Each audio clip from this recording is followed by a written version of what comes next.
Friends, നമുക്കിന്ന് Malabar special കിളിക്കൂട് ഉണ്ടാക്കാം. അതിന് ഞാൻ ആദ്യമായിട്ട് പാനിൽ ചൂടാകാൻ വെച്ചിട്ടുണ്ട്. അതിൽ വെളിച്ചെണ്ണയാണ് വെച്ചിരിക്കുന്നത്. ഒരു വലിയ സവാള ചെറുതായി അരിഞ്ഞ് വെച്ചിട്ടുണ്ട്. ഒരു ചെറിയ കഷ്ണം ഇഞ്ചി. ഇത് നന്നായി ഒന്ന് വറുത്തെടുക്കാം. കുറച്ച് ഞാൻ ജീരകം ഇട്ടിട്ടുണ്ടായിരുന്നു.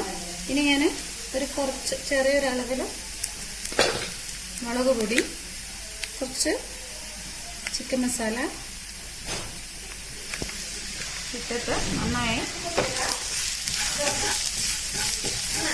നിലക്കിയെടുക്കാം.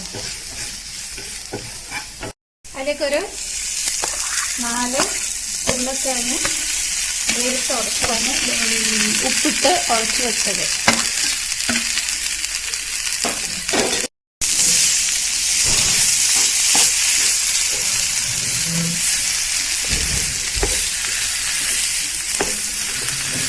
മല്ലിത്തഴ ഇട്ടിട്ടുണ്ടായിരുന്നു.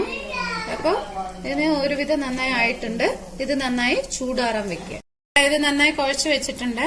നമ്മള് മുട്ട എടുത്തിട്ടുണ്ട്. മുട്ട ഞാൻ ഹാഫ് ആയിട്ടാണ് എടുത്തിരിക്കുന്നത്. ഇനി കുറച്ച് സേമിയ, വലിയ സേമിയ ആയിരുന്നു. ഞാൻ അതിനെ നന്നായിട്ട് ചെറുതായി കൈ കൊണ്ട് നന്നായി പൊടിച്ചെടുത്തതാണ് അത്. ഇനി മുട്ട അടിച്ചു വെച്ചത്. ഇനി നമ്മള് ഒരു ബോളാക്കി എടുക്കുക. ഇത് അതിന്റെ ഉള്ളിലേക്ക് ഈ മുട്ട വയ്ക്കുക. കയ്യിൽ കുറച്ച് എണ്ണയാക്കിയിട്ടുണ്ട്. ഇനി ഞാൻ ഒരു വലിയ ബോളാക്കി എടുത്തു. എന്നിട്ട് ഇത് ഒരെണ്ണം വെക്കുക.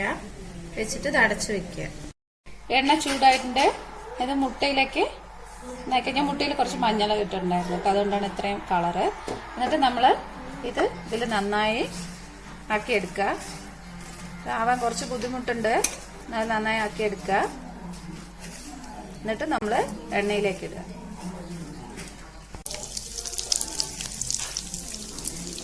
നമ്മുടെ കിളിക്കൂട് റെഡി ആയിട്ടുണ്ട്. അപ്പൊ എല്ലാവരും ഒന്ന് ട്രൈ ചെയ്യുക. ഇത് കാടമുട്ട കൊണ്ട് ഉണ്ടാക്കാം. നിങ്ങൾ എല്ലാവരും ട്രൈ ചെയ്യുക, ലൈക്ക് ചെയ്യുക, ഷെയർ ചെയ്യുക, സബ്സ്ക്രൈബ് ചെയ്യുക. Okay, thank you.